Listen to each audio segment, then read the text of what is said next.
Hello everyone, welcome to our channel mission management. आज की हमारे वीडियो का टॉपिक है डिसीजन थ्योरी, जो हमने लास्ट वीडियो में भी स्टडी किया था। लास्ट वीडियो में हमने डिस्कस किया था डिसीजन मेकिंग अंडर अनसर्टेनिटी। आज हम डिस्कस करेंगे डिसीजन मेकिंग अंडर रिस्क। तो डिसीजन मेकिंग अंडर रिस्क में हमारे पास तीन मेथड्स हैं। फर्स्ट है expected monetary value criteria. Expected monetary value में आप क्या देखोगे, सबसे पहले आपको प्रॉफिट देखना पड़ेगा कि आपको एक पर्टिकुलर यूनिट से, पर्टिकुलर प्रोडक्ट से कितना प्रॉफिट हो रहा है। एक्सपेक्टेड प्रॉफिट देखोगे और उसकी जो टोटल वैल्यू जो फाइंड आउट हो रही है प्रॉफिट के बेसिस पे, उस सिचुएशन में आप क्या डिसीजन लोगे।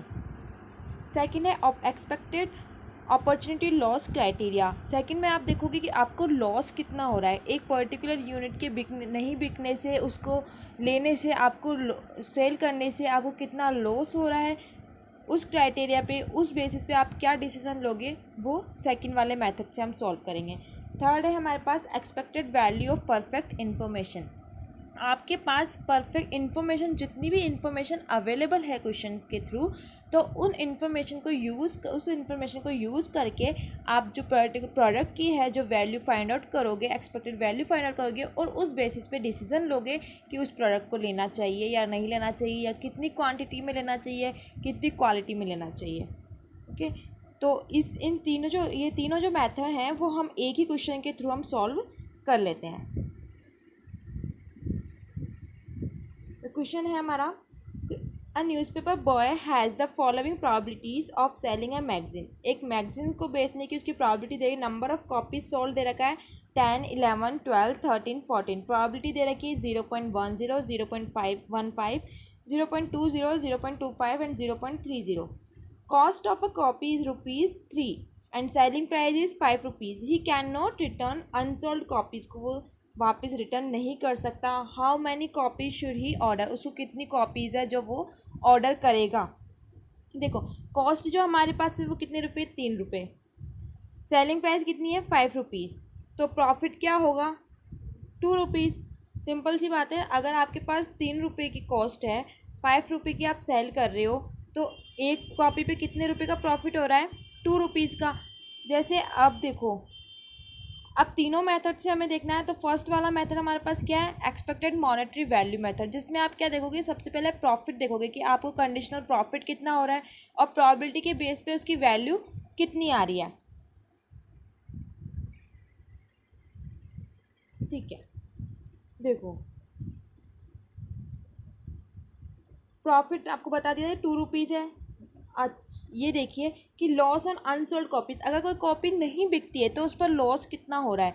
देखो, लॉस जो होता है वो हमारा कॉस्ट होता है। जैसे आपने कोई कॉपी खरीदी है, आप खरीद के आए हो ₹3 की, अब आप उसे सेल कर रहे हो ₹5 में, तो आपको प्रॉफिट हो रहा है ₹2 का। अब आपने कॉपी खरीद तो ली पर वो आपकी बिकी ही नहीं। आपने ₹3 की कॉपी परचेज करी पर वो बिक ही नहीं, सेल ही नहीं हुई है, तो इसका मतलब आपका जो ₹3 का है वो लॉस हुआ है, क्योंकि आपने ₹3 ही लगाया है ना उसको खर्च करने में, उसको परचेज करने में ₹3 ही लगाए हैं, तो उस ₹3 का आपको लॉस हुआ है। तो यानी एक कॉपी अगर नहीं बिकती है, अनसोल्ड रह जाती है, तो आपका लॉस कितने का हो रहा है, ₹3 का।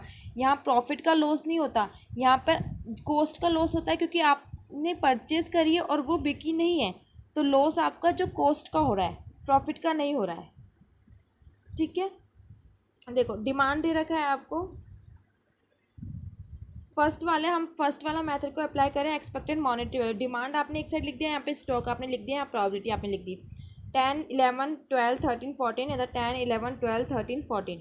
अब आप इसकी देखो कंडीशनल प्रॉफिट टेबल बना रहे हैं। आप प्रॉफिट कैसे फाइंड आउट करोगे, आपके पास डिमांड हो रही है 10 कॉपीज़ की और स्टॉक भी है आपके पास 10 का, तो आपका कितना प्रॉफिट हो रहा है, 20, क्योंकि ₹2 का प्रॉफिट एक कॉपी पर हो रहा है, तो 10 कॉपी पर कितना होगा, ₹20 का।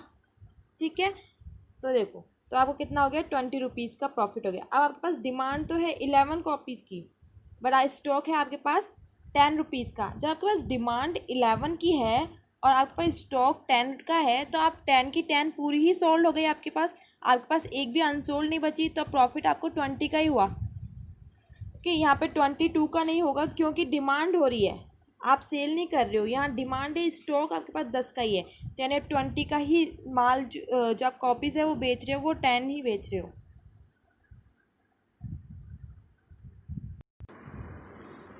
इसी तरीके से हम नेक्स्ट देखो कि आपके पास डिमांड तो है 12 की और स्टॉक है आपका 10 का, तो आपको जो प्रॉफिट हो रहा है वो 20 का ही हो रहा है, इसलिए यहाँ पे 20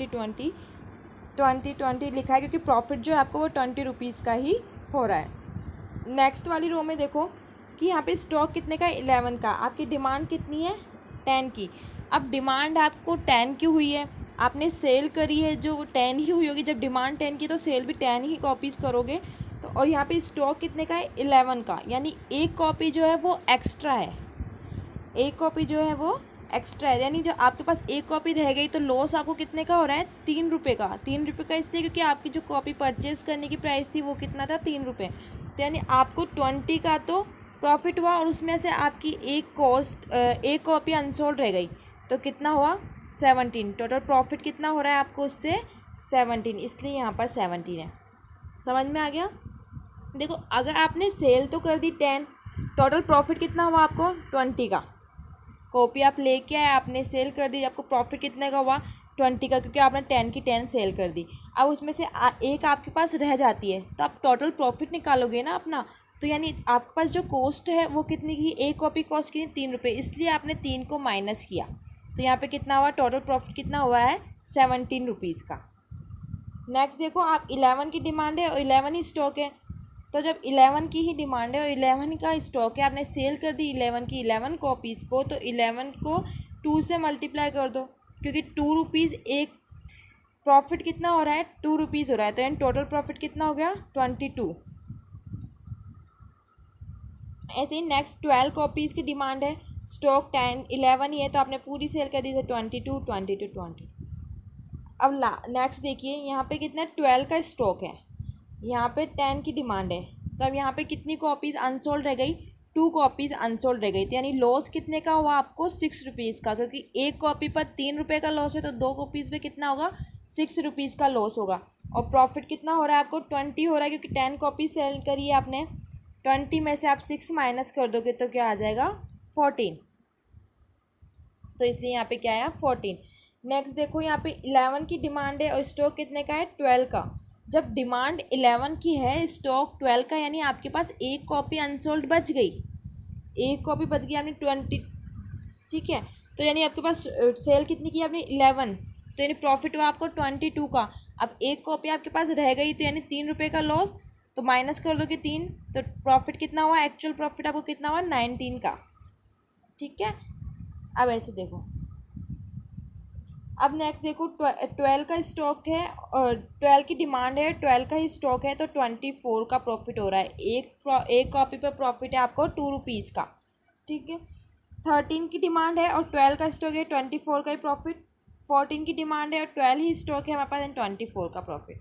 नेक्स्ट देखो, 13 की डिमांड है और स्टॉक 13 का है, तब आपका 26 हो गया, ठीक है। अब यहाँ पे 10 डिमांड क्या हो रही है, 10 की, और स्टॉक है हमारे पास 13 का।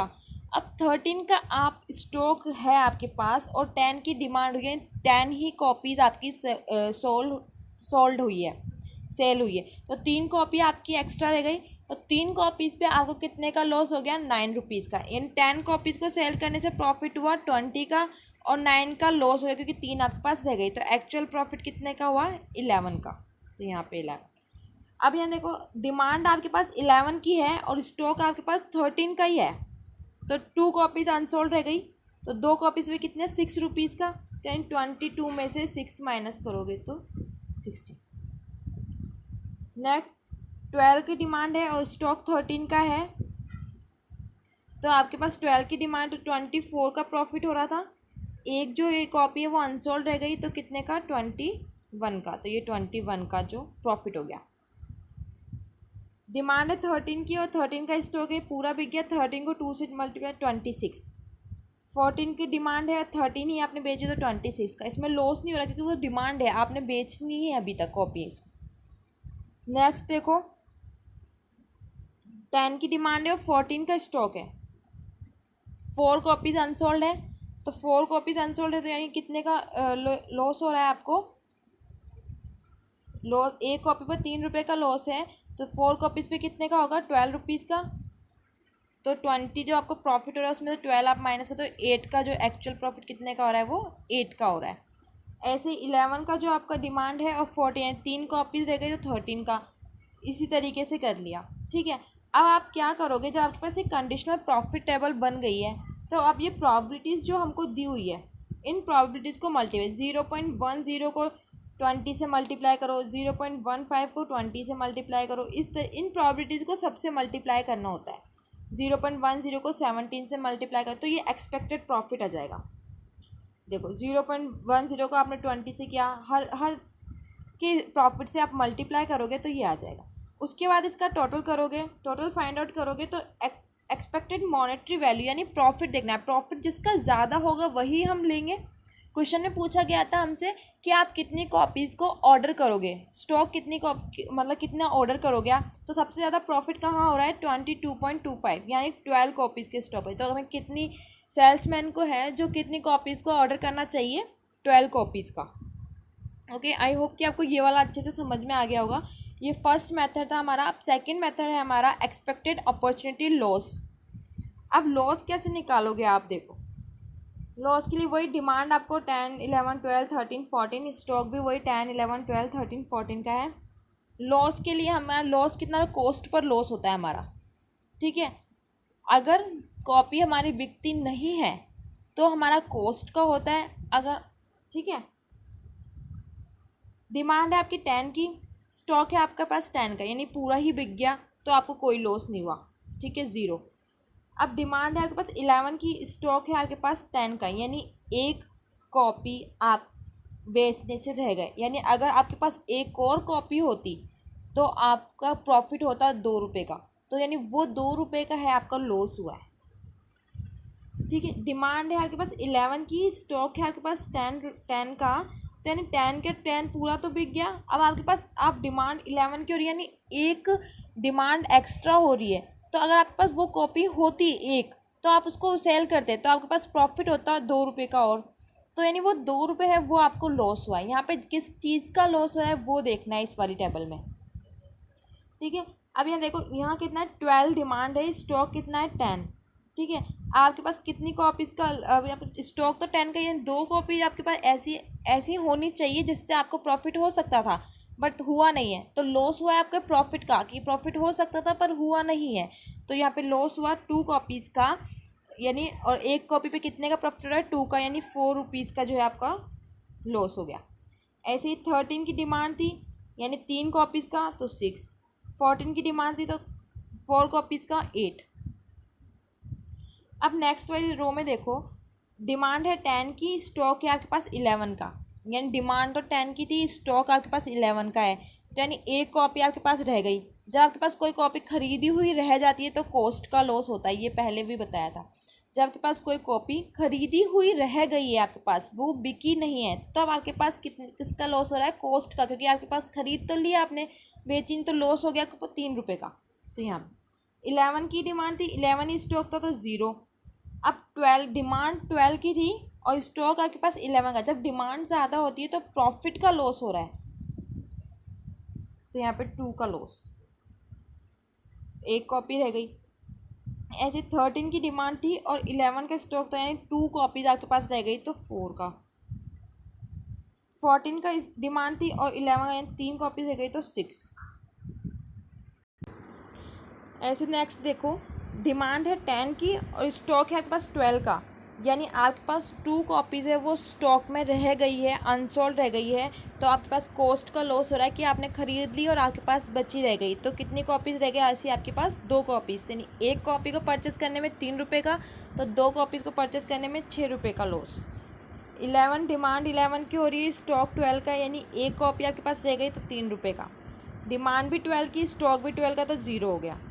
13 की डिमांड है और 12, स्टॉक 12 का है और डिमांड 13 की है। ठीक है, तो डिमांड जब ज़्यादा होती है तो आप अब उसको बेच सकते थे अगर आपके पास होती, तो लॉस प्रॉफिट का हो रहा है यहाँ पर, तो इसलिए एक कॉपी पे कितना प्रॉफिट है 2 रुपीज़ का।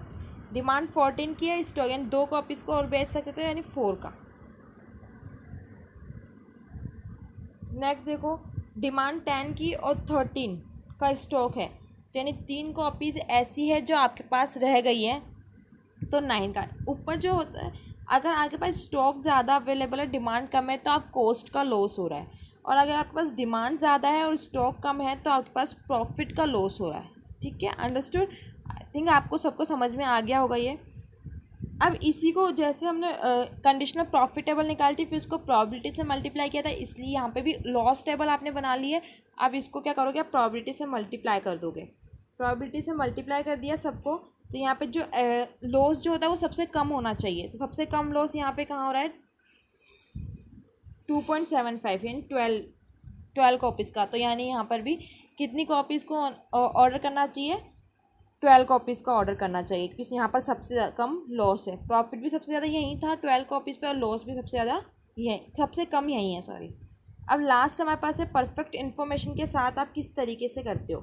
परफेक्ट इन्फॉर्मेशन में हम देखते हैं कि आपके पास डिमांड जो है वो 10, 11, 12, 13, 14, अब डिमांड के साथ स्टॉक भी है, और आपको प्रॉफिट कितना हो रहा है अंडर सर्टेनिटी के बेसिस पे।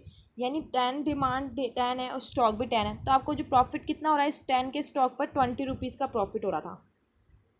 इतना तो होगा ना सर्टेनिटी के बेस पे, यानी सर्टेनिटी है, निश्चित है कि इतना तो प्रॉफिट है ही, कि 20 तो होगा ही। यहाँ पे 10 की डिमांड है, 22 का प्रॉफिट होगा, क्योंकि एक कॉपीज़ पे 2 रुपीज़ का प्रॉफिट हो रहा है। 12 की डिमांड है 24 का, 13 की डिमांड है 26 का, 14 की डिमांड है 28 का। यहाँ प्रॉबिलिटी लिख दी, इन दोनों को मल्टीप्लाई कर दिया, तो ये आ गया अगर expected profit with perfect information. तो यहाँ पे EPPI कितना आ गया आपके पास, 25, expected profit with perfect information. ठीक है, अब इसको जो वैल्यू निकालनी होती है तो क्या करना होता है, मैं एक्सपेक्टेड प्रॉफिट जो होता है उसको मल्टीप्लाई माइनस करना होता है एक्सपेक्टेड मॉनेटरी वैल्यू से। तो EPPI को EMV से माइनस किया तो क्या आया, 2.75। ये जो EVPI आएगा वो आपका किसके इक्वल होगा, EOL के। यानी EOL हमारा लॉस था वो 2.75 था, और ये भी 2.75 आया है, तो ये दोनों इक्वल होंगे। ये आंसर चेक करने का भी होता है, वैसे तीनों एक साथ पूछते नहीं है क्वेश्चन में, आपको एक एक करके ही पूछा जाता है एग्ज़ाम्स में। तो ये बहुत मोस्ट इम्पोर्टेंट टॉपिक है, ये एग्ज़ाम्स में मैक्सिमम पूछा जाता है। ओके, आई होप आपको सबको समझ में आ गया होगा। वीडियो अच्छी लगी हो तो आप लाइक ज़रूर करना, सब्सक्राइब चैनल को ज़रूर कीजिए और शेयर कीजिए ज़्यादा से ज़्यादा, ताकि वीडियोज़ की जो नोटिफिकेशन है वो आपको मिलते रहे। सब्सक्राइब कर ली, बेल आइकन पर क्लिक कर लीजिए, वीडियोज़ की नोटिफिकेशन आपको मिलते रहेंगे जैसे ही अपलोड होगा। एंड शेयर ज़रूर करो, और जो भी आपके डाउट्स रहते हैं वो कमेंट्स के थ्रू ज़रूर पूछा करो। Okay, thank you so much.